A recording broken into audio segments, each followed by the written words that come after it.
was not very impressed because this is a mismatch. This is going to be a sweep.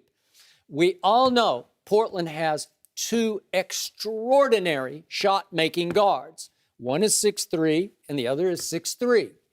And that is just about all that Portland has. Yeah. So in the first half, Damian, C.J. McCollum, they combined to go 17 of 26 yesterday. And guess what the halftime score was? It was tied at 56-56. And in the second half, Dame and C.J. combined to go only 11 for 28, which is more business as usual. They go only 2 for 7 from three because Golden State started to lock them up out at the three-point line, as well as not letting them get downhill, as Draymond just said. And Golden State won the second half 65-53, and they won the game easily by 12 points. Portland obviously has two extraordinary guards, but wait a second. They're not even as good as Golden State's two guards. Are they better than Steph and Clay? I think I'll take Steph and Clay. They are, but they're better. I think they're better scorers. They can score the ball. Hey, if you took Steph and Clay out and put them in Portland by themselves with what Portland has, they would light it up just like these two do, but they wouldn't win. I don't think they can get down here. These guys, Steph, if you notice, Clay don't really drive the ball. No, he doesn't, but Steph again, can get to the rack. Okay, but Steph can get the rack. But here's the point, that Portland, okay, say that's a push with two versus two, but all of a sudden, here's Kevin Durant, who looked pretty much like Kevin Durant. He goes 32 and 10 yesterday. They were looking at his knee a couple times on the sideline, but it may have been just adjusting the brace or I don't know, but she looked like he was 1,000% to me. Yep. And then obviously Portland does not have a Draymond Green who, to Steve Kerr's point, yesterday had 19 points, 12 rebounds, 9 assists, 5 blocks, and 3 steals. I mean, it's just, I'm not sure even the king could do that now at his advanced age. Sure. At his advanced age, because he's played 14 years and he's like 38 or what is he? I lose track. You saw what he did in Game 7. Do I need to refresh your memory about these I stats? saw Kyrie win it with the last-second shot. Stop it. But here's the point. I'm going to say this one more time. All that said about Golden State's dominance, if Jusuf Nurkic were able to play in this series, it would be very different. And to Draymond's credit, he said just before the series started, they are a very different team with Nurkic. He is a 7-foot, 22-year-old emerging star who fractured his fibula about 3 weeks ago. Right. And everybody kept saying he's going to try to play. I think they were just jacking with the psyche of Golden State. Yes. Trying to make them get ready to play Nurkic. I don't think he's going to be seen in this series because I just don't know how you come back from a fractured fibula that fast, but maybe I'm wrong. I hope he heals just for the sake of a little drama, but it looks doubtful to me. And that's why yesterday, I must say this, as much as I admire Draymond's game, it gets a little hard to stomach to watch him continue to trash talk and gloat and showboat when there's no Nurkic, because he goes up and he swats Vonleh's dunk attempt.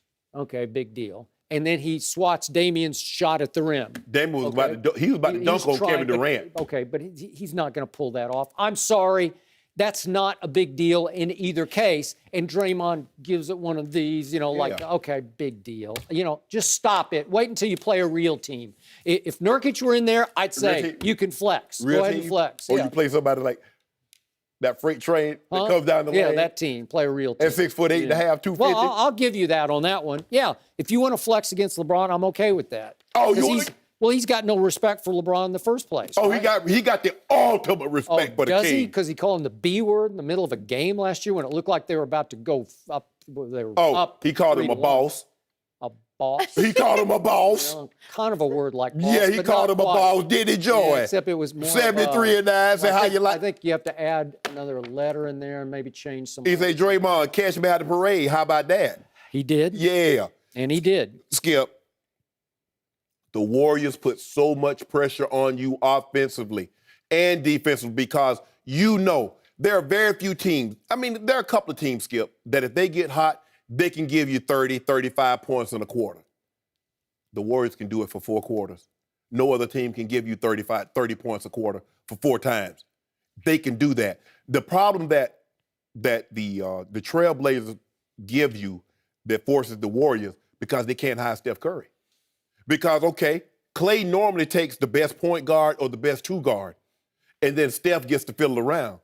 Well, he either has to guard Dame Lillard or he has to guard C.J. McCollum. So who does he slack up on? And that's what happens. He was getting downhill as Draymond, they were getting downhill because both guys can finish at the rack with either hand. And then if you don't push up on them, they're going to let the three go. Dame Lillard was shooting a couple of those threes from San Francisco, from way, way, way out, Skip. I mean, he has unbelievable range. But here lies the problem. If they do not have Kevin Durant, the Warriors would have lost this game. Harrison Barnes not giving you 32 points yesterday. He's not. Kevin Durant is so efficient. He's 12 of 20. He gave you 30. I was shocked at the end of the game because I lost track of his total. I looked at the box. I thought, he got 32? When did that happen? 32, and he's so efficient. You know? But here's the problem that they possess. Okay, KD and Steph, CJ and Dame, they cancel out.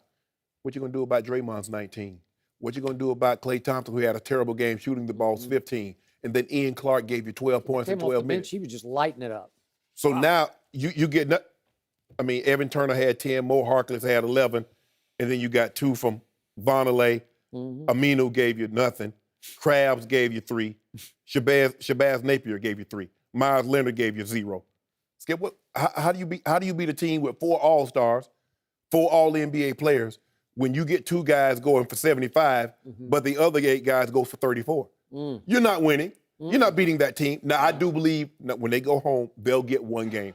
I don't believe they'll get swept because CJ and Dame will continue to go crazy because they really have no answer to it, Skip. You just got to hope they miss. But they need more from the starters.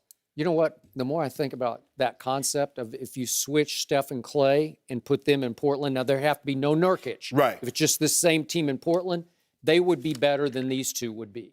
You think so? Yeah, Klay can get to the rim on his own. Yeah. He can. He can also get in the lane and go. He's 6'7". He'll just go up and shoot little jump shot floaters, you know. I think they would score just as, if that's what they wanted to do, just light it up, shoot, 30 shots a game each. I think they could be better than these 2. But see, that, and it's hard. I mean, think about it. They subtract Harrison Barnes and they add the 2nd or 3rd best player in the NBA to their roster. Obviously. On paper and on the floor yesterday, it was unfair. If they have Harrison Barnes, if this is Harrison Barnes, I agree. the Warriors are not winning this game. They're not. Okay, but I'm going to stand by what I say.